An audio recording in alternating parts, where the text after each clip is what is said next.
Welcome. I'm assuming everybody who joined us online or has tried to join us online is online to the presentation of this report, the Chinese influence and interference to the Dutch media landscape. We have about 50 people in total, 55 people who signed up for this.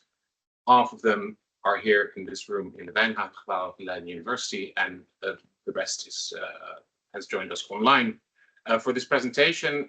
So the report, you can see the logo here, was commissioned by the China Knowledge Network, which is a very unique collaboration between various ministries who will kind of join in fielding questions to the China Knowledge Network. And the Secretariat is run by the Foreign Office, by the Klingendahl Institute, and by the Leiden Asia Center. And I am the Executive Director of the Leiden Asia Center. That's why I'm now speaking.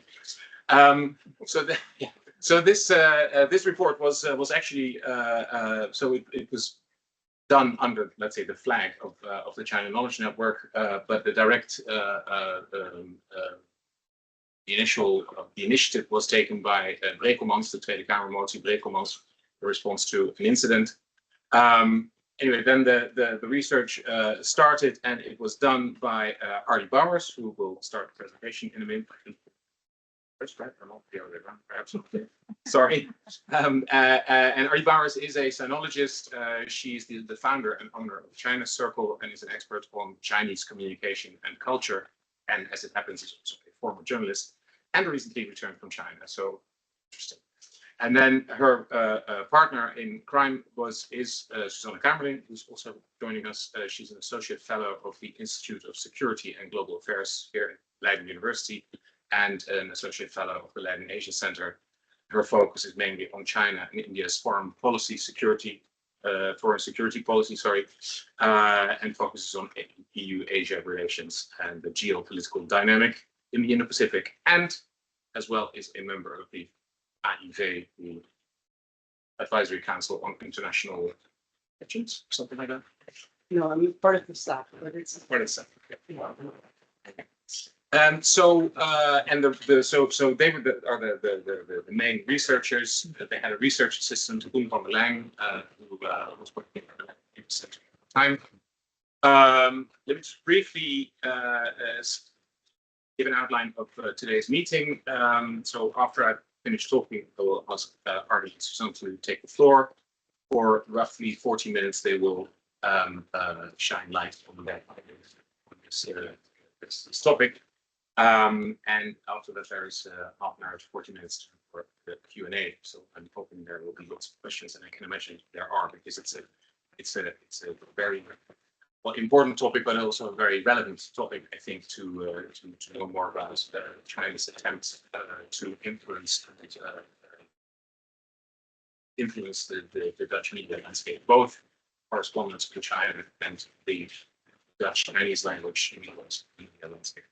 So without further ado, I'd like to start the presentation. Thank you so much. And there's the order. Thank you. Shuffle around a bit. Yeah, so thank you, Floris, for the kind introduction. Just to start with the disclaimer, when we talk about China, we actually mean the Chinese Party state. So the Communist Party and state organs that are involved, and not the country or the society itself. So every time we mention China, we mean the Chinese Party state. The research focus of this research had three aspects. The first one is working condition of the Dutch journalists in China, so correspondents and their supportive staff. This was actually mentioned by the Motie Brekelmans. Then the second part is the undesirable Chinese influence and interference in the Dutch media landscape, so in the Netherlands. This was part of the broader commissioned assignment by the government. And then the third part, the undesirable Chinese influence and interference in Chinese language and diaspora media in the Netherlands.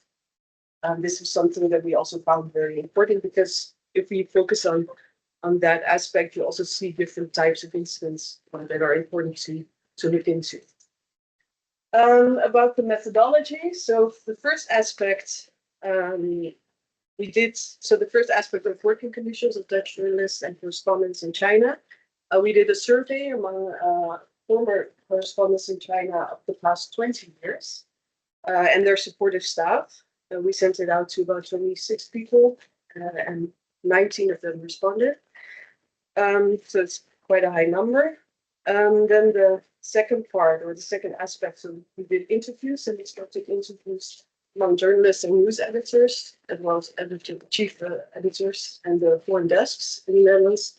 We focused on both written media, audiovisual media, and social media, so a broad variety of people working in the media sector.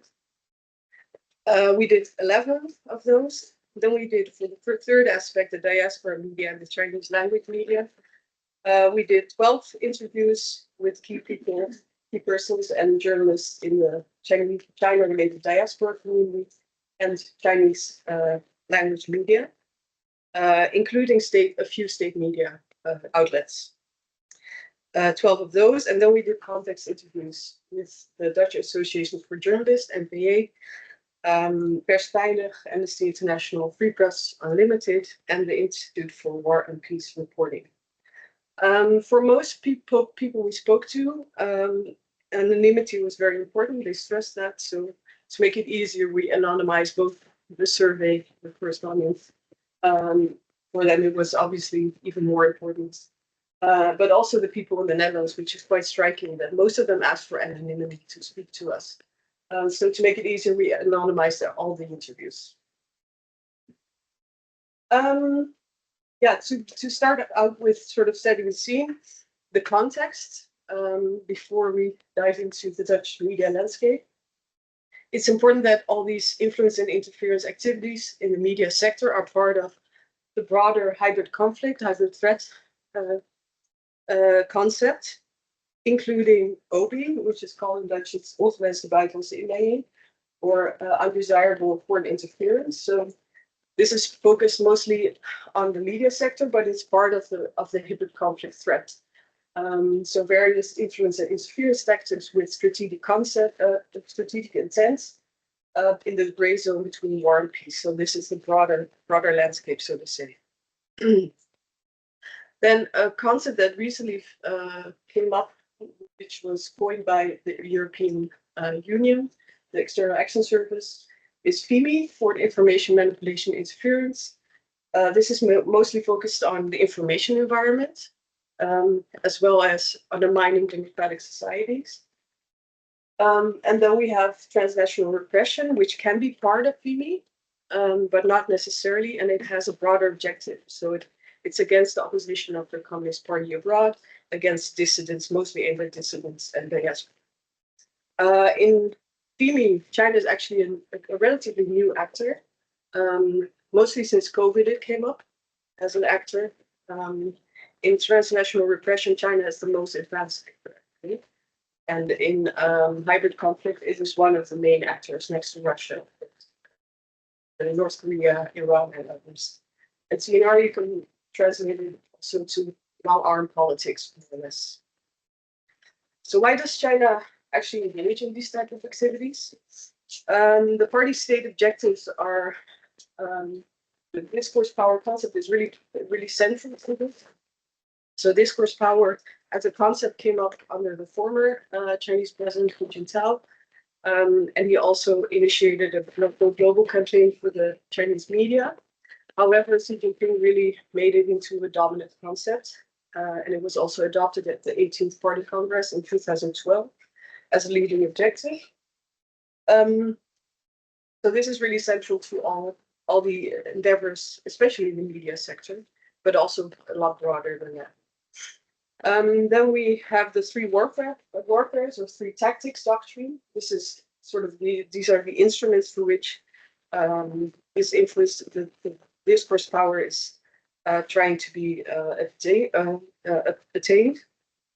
So maybe briefly about the discourse power.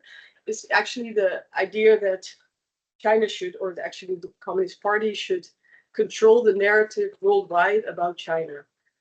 So the China story should be told well, and China should be more dominant in the international narrative, in deciding upon what is told and what is not told about China.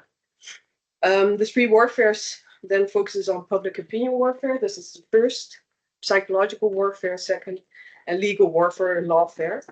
And this was established in 2003 by the People's Liberation Army, but it is not only limited to the military domain, but it's much broader. So it's focused on all domains, let's say.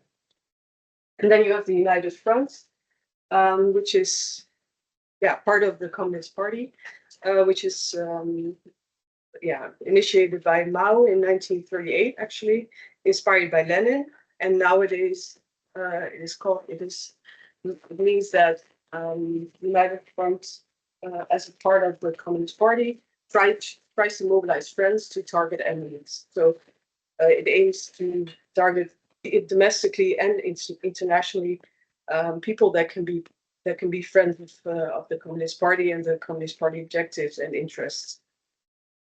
And they have a broad network of organizations that are associated to the United Front. They have a United Front Work Department, which falls directly under the Central Committee.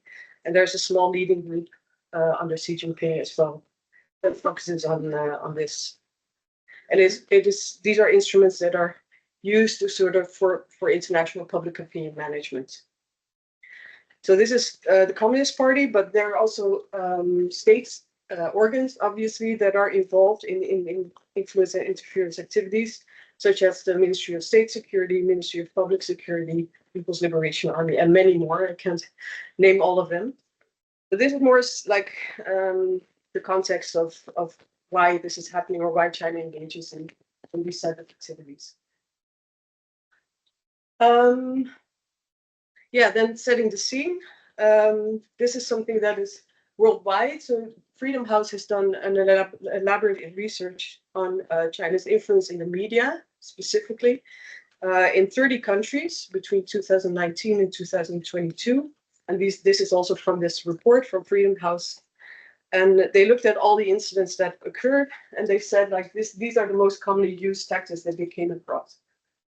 So propaganda, state media in third countries, providing context for more media outlets, social media accounts, disinformation campaigns about Xinjiang, Tibet, Hong Kong, COVID, South China Sea, all topics that are sensitive to China, so that are part of this idea of controlling the narrative.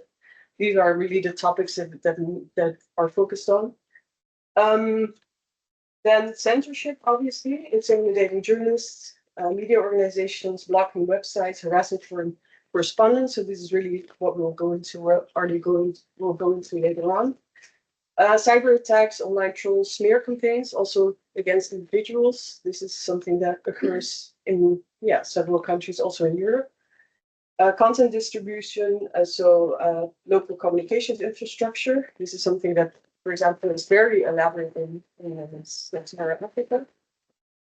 Censorship on mobile devices and on the social media apps. And export of the model. So technical support for censorship, software, surveillance software, mergers with foreign media companies, training of journalists, etc. So these are sort of an overview of the tactics most commonly used. Then again, setting the scene. So this is still context. So this is something that is worldwide, not necessarily Netherlands or Europe. This is from Merrick's. This is about controlling the China Global Image Report. And this is something that is clustered into goals or objectives, and they identify 4 categories. And this is broader than just the media sector. So you see that these concepts we focus now in this report on the media sector, but it's much wider and much more elaborate. So it's also focused, for example, on political and economic elites, for example. So everything that is related to information suppression, for example. I forgot to mention that. So there's a two-pronged approach, more or less. One is focusing on the positive narratives, the propaganda. And the second one is really about information suppression, so really intimidation, trying to make sure that information will not come up or will not be published. So these these are really the two approaches. And this is sort of the categories. This is again broader than just the media sector.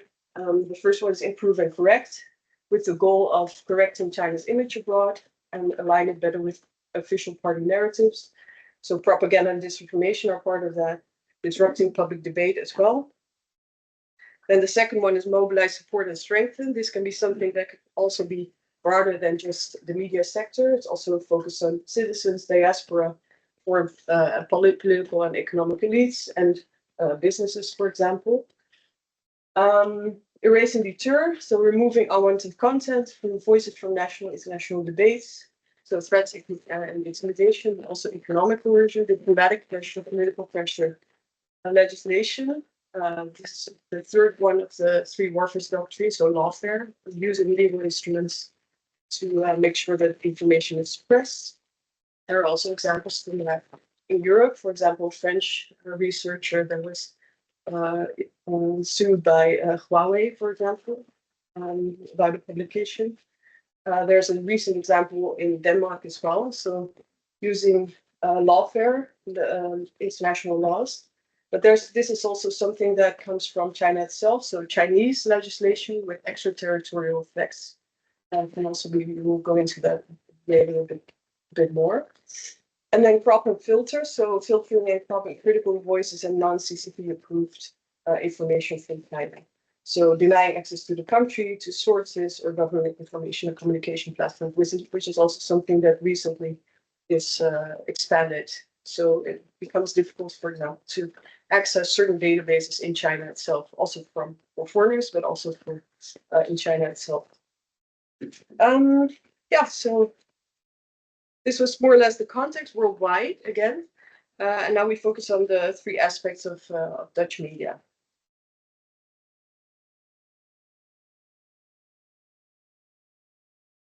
Yeah, so in our research, we, as Susanne said, we focused on three different aspects. And we felt it important to focus on, and it was asked, commissioned as well, to focus on working conditions of Dutch journalists in China, as they are an important voice within Dutch media. So what kind of information is spread in the Netherlands about China? And it makes sense to look at what the correspondents in China, mostly in Beijing, some in Shanghai, how easy or difficult it is for them to chase stories and to tell the stories they think are important. So we did a survey, and most of the people who filled out this survey, it took them, I think, on average 70 minutes, so more than an hour, to fill out the survey. So there were a couple of yes/no questions, but we asked for a lot of examples as well. And they took an incredible amount of time to try to explain what the conditions were. And the feedback that we got was that it made them think. And what was interesting, since we did not just ask the current correspondents, also initially partly to protect them, because otherwise there's a very small group and it's easy to see who says what. But from the feedback that we got, it became clear that people, correspondents who had returned to the Netherlands or had taken up another post, had digested their experiences in China in a slightly different way. So for the people, for most of the correspondents who were there at this time, it's apparent that they're so used to the working conditions that they're not so surprised by it anymore. Whereas once they return to the Netherlands or go somewhere else, they find that the conditions have been really, really tough and oppressive. So it's interesting to see the differences between those. So we asked, how do you value the working conditions? And as you can see, very poor and poor is quite a large group. There was one person who said it was good, and that's somebody who worked between 2000 and 2010, and who had a couple of very real hardship posts in other parts of the world. So coming to China, it was sort of average and okay. But quite an extensive, a large number that finds the working conditions difficult. Then we asked, how often do you feel socially unsafe doing your work in China? And about one or more than 1/3 of the respondents said, very often I feel socially unsafe doing my work, or often, which are quite incredible numbers as well. So doing your work, people feel the sort of the Chinese state looking at what they're doing, and they feel there is a lot of pressure. We also asked about physical safety, and here people responded. Quite a large number of people said they very often experience physical unsafety. So almost a quarter, and the rest does not. But just consider doing your work in China, doing your journalistic work in China, and almost a quarter often feels physically unsafe. It's quite a number. So what we did is ask them lots of different questions about what they experienced in influence, interference, and harassment, and also whether they thought it was okay or not okay. And here you can see there, in yellow is organized trips, collaboration requests, which are there are influencing operations everywhere. So is that wrong or not wrong? Quite a number of correspondents said they did not think. They did not accept this kind of meddling with their work, whereas we ourselves, well, it's part of life. There is a lot of lobbying in the Netherlands as well. So the fact that different parties try to project a certain story, that's the way it goes. But yellow is sort of influence, not necessarily very unwanted. In orange, it becomes a little bit more, there's a bit more pressure.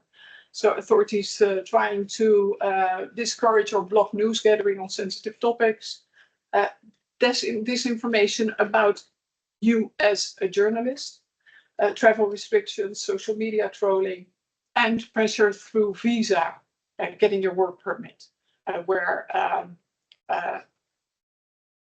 quite a number of people said, well, we try to publish a couple of nicer stories when we are waiting for a renewal, and then we go back to our normal reporting. So that is a bit more unwanted interference.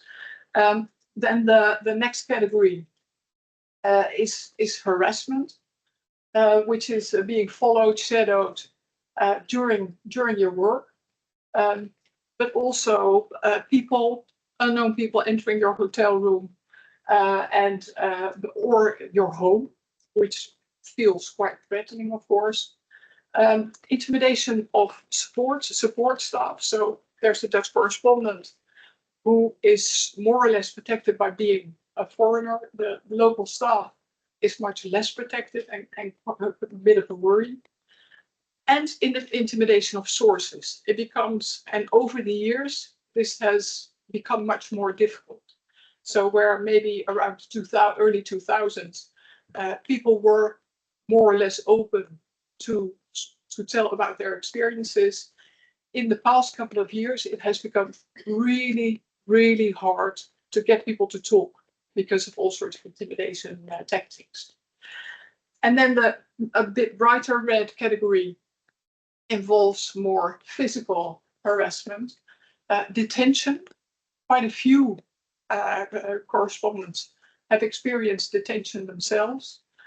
police interrogations, physical violence against local staff, and physical violence against themselves. And how large the circles are represents how often something is mentioned. So the really large ones are mentioned by almost all of the respondents, and the smaller ones have been mentioned a little bit less. So all in all, this paints, because this is sort of stacking up. So it's not one thing that happens to you, but one day one thing happens and the next day another thing happens. And this gives a whole impression of a lot of pressure on people, journalists doing their work. And in the report, we have used a lot of literal quotes from people who filled out the survey.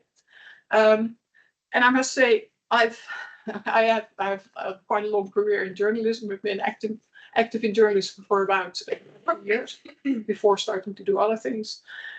And looking at all of these quotes and all of these experiences that people really took quite a bit of time to write down and explain, I was quite shocked by the amount of incidents and the severity of incidents. And these are just a couple of examples. So what you see is assistants that are being harassed, asked to tea, a police interview, office completely trashed. What people who are now working as correspondents say, it goes from bad to worse. Now is really a very difficult time. It's almost impossible to do the work. Just all sorts of examples of sources being intimidated so that you can't really work anymore. And people say, just all of these experiences over time made it impossible for me to neutrally report on China. I felt I couldn't do it anymore. So I decided to leave China and become a correspondent elsewhere. Lots more in the report, so please watch that. The second part, the second research question was undesirable Chinese influence and interference in the Dutch language media landscape in the Netherlands. So what's happening in the Netherlands? So we interviewed quite a few Asia editors of different media, Susanne said, newspapers, radio, television. And we also, so we asked them about their experiences and what they, whether they felt pressure from the Chinese party state. What you can see very much in general is that the Chinese practices of interference are not sort of really rough and in your face, as we've seen examples of what Russia has been doing. Chinese strategy seems to be much more a lot of very subtle provocations, all the time showing that people are looking at what you're doing, give some feedback.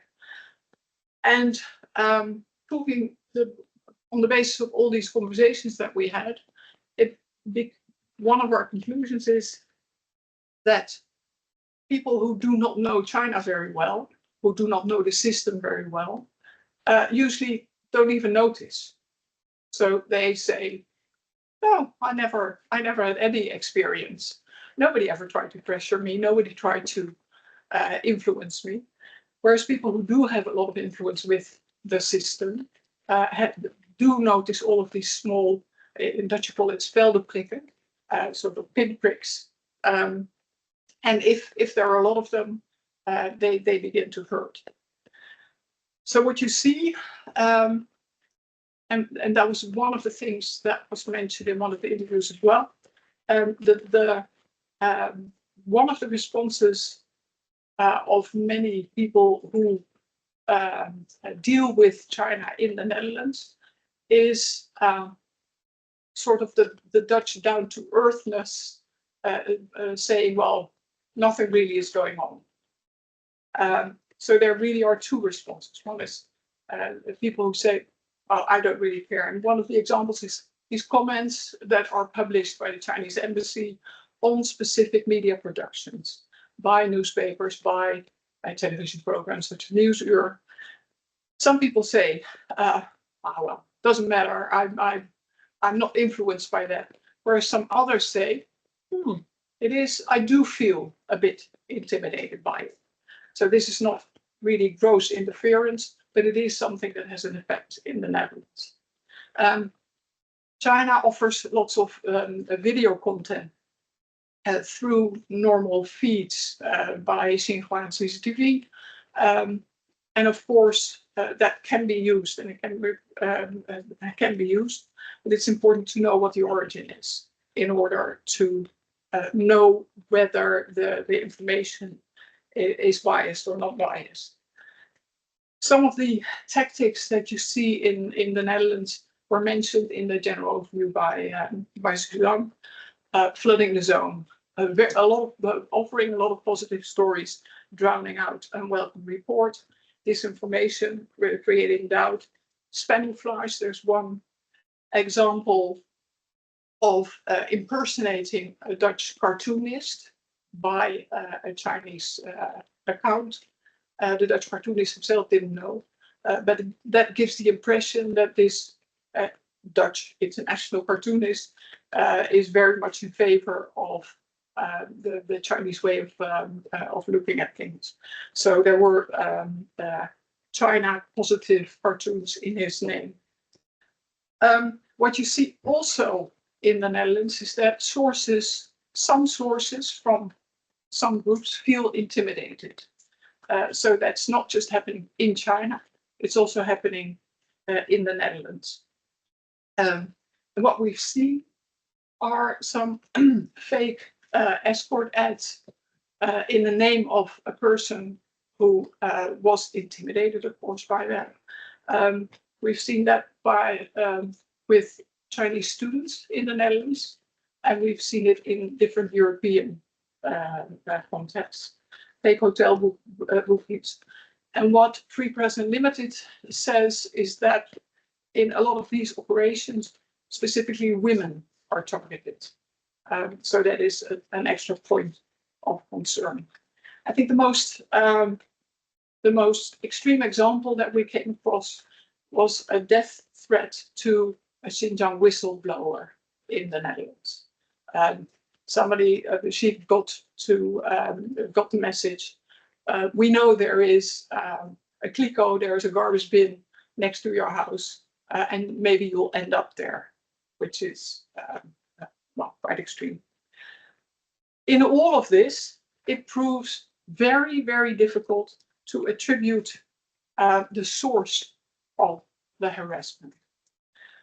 So the big question is, and we cannot answer in most cases, is this Chinese authorities? Is this a criminal gang? Happens in China a lot as well, where criminal gangs, sometimes directed by the government, sometimes not, perform all sorts of pressure. Are these individuals who have their own agenda? Are these Chinese nationals who offer their own side of the story? Very difficult to determine. The third part is about undesirable Chinese influence and interference in Chinese language and diaspora media in the Netherlands. Now, the Chinese diaspora has a very diverse composition. We don't really go into that very much. Frank Pieke has been doing some research on this, and we did not want to replicate that. So we used a bit of his conclusions, where on the basis of our own interviews, we talked to representatives of the Chinese language media in the Netherlands who deny facing direct interference.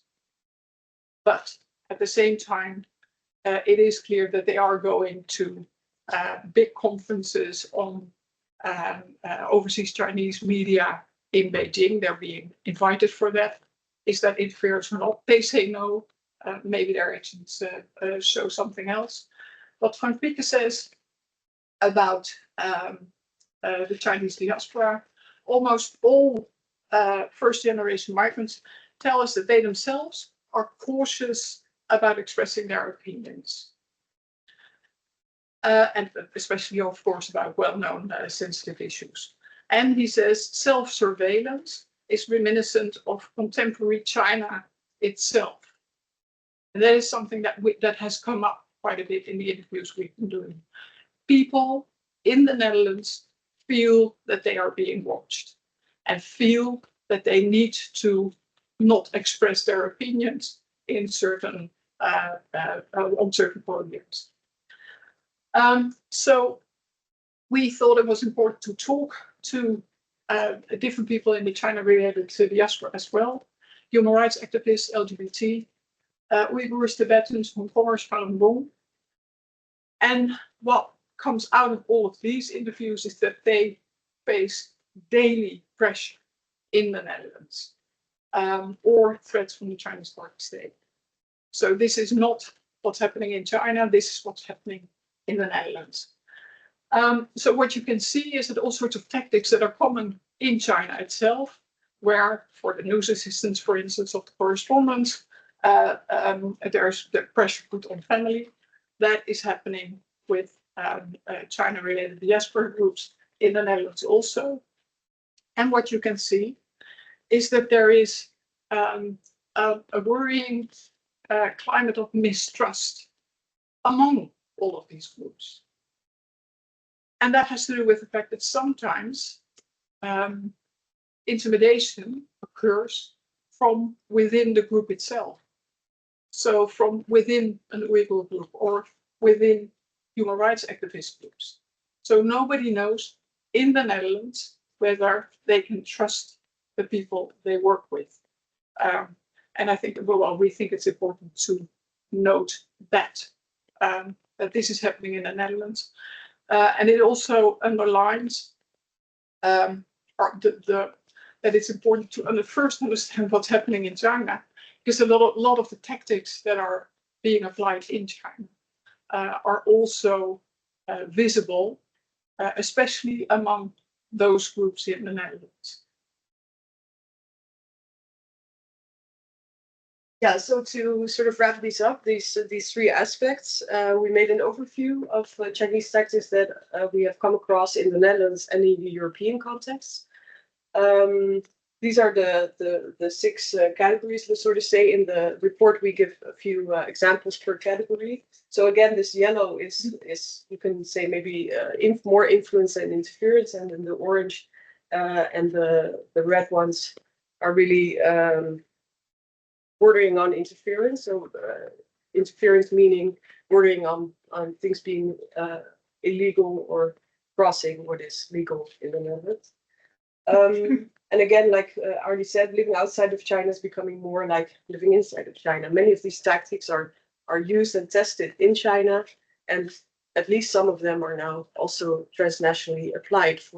I mean, the Chinese Party state obviously doesn't have as much instruments internationally as in China itself, but still, many of these tactics return. Yeah, just to give a few examples.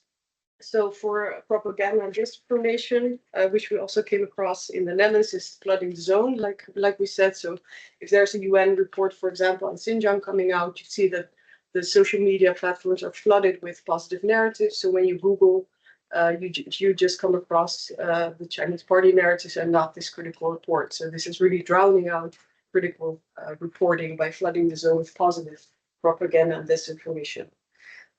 Copy websites, use of influencers, but also Western influencers for party narratives. Trolling, social media trolling by fake accounts, but also attacks, defamation campaigns on certain media organizations or even individuals.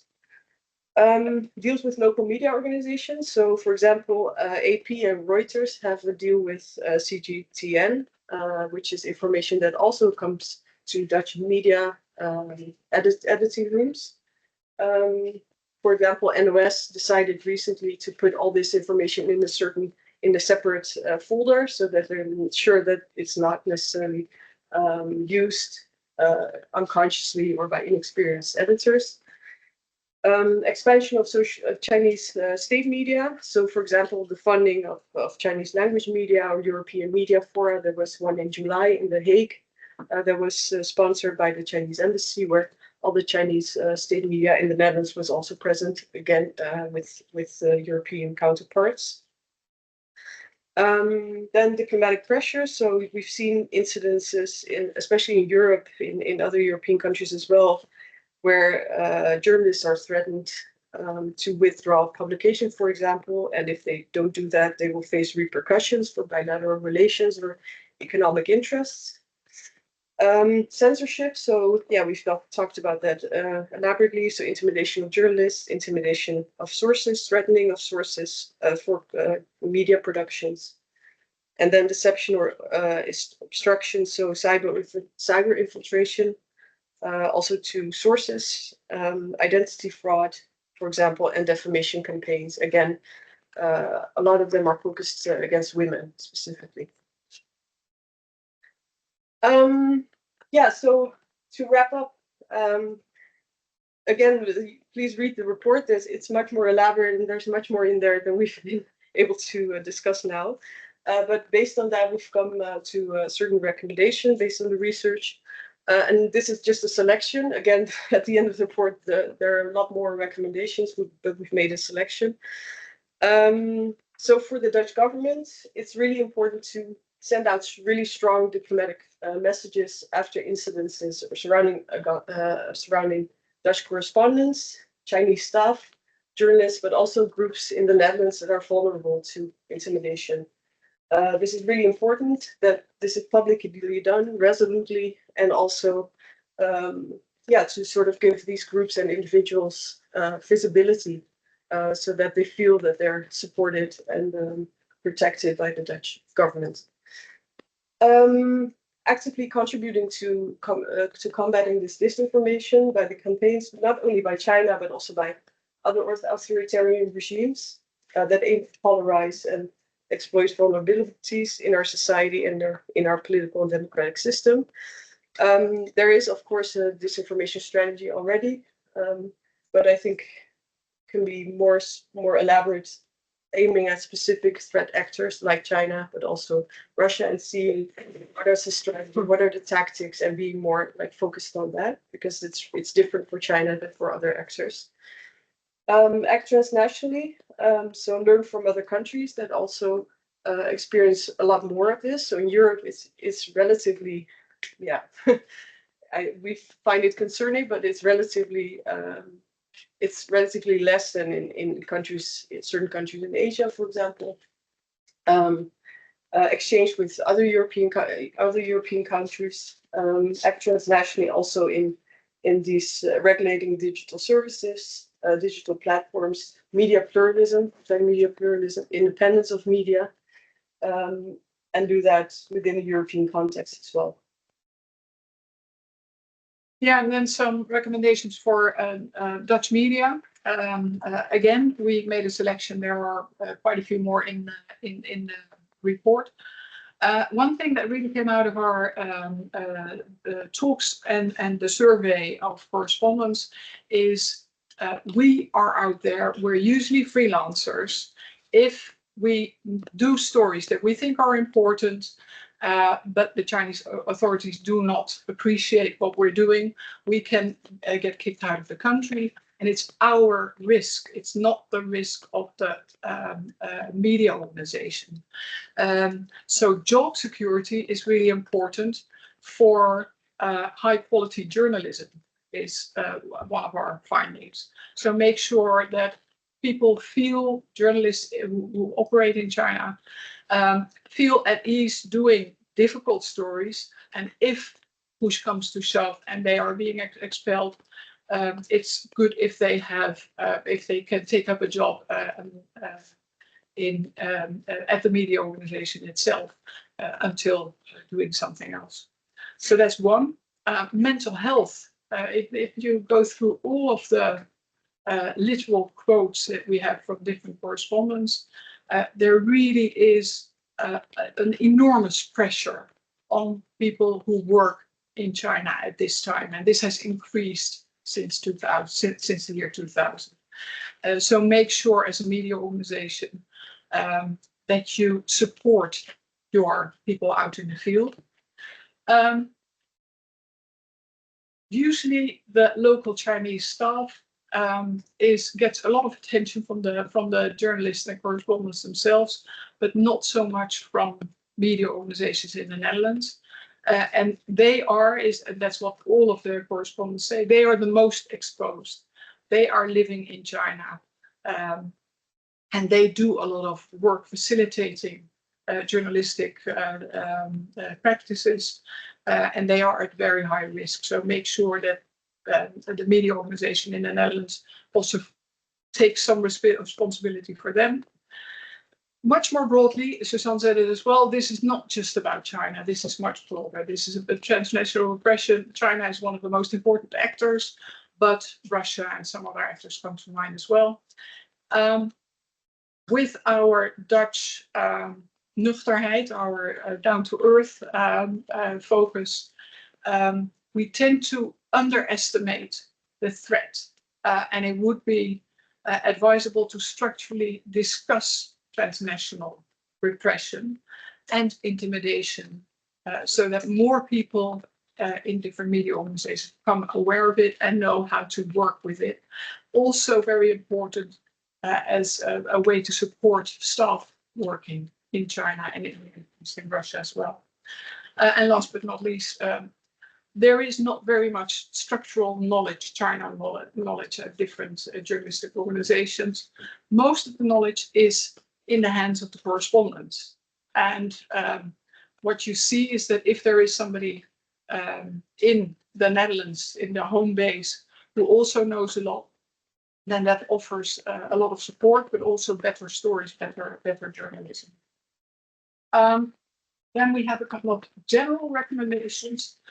And one of them is, and that's something that has come up time and again, all of us need to be very careful and balanced towards Chinese and Asian Dutch people. There is a tendency to demonize and reinforce all sorts of stereotypes, and that plays into the hands of the Chinese party state. So it's very important to see that there are many different people, and please be careful and balanced. We think it's important to facilitate security training. This is about social and digital security and transnational repression.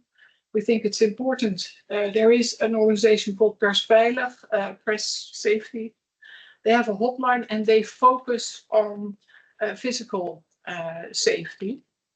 And we think, just with all the input we've gotten from the correspondents, to add social and psychological safety as well.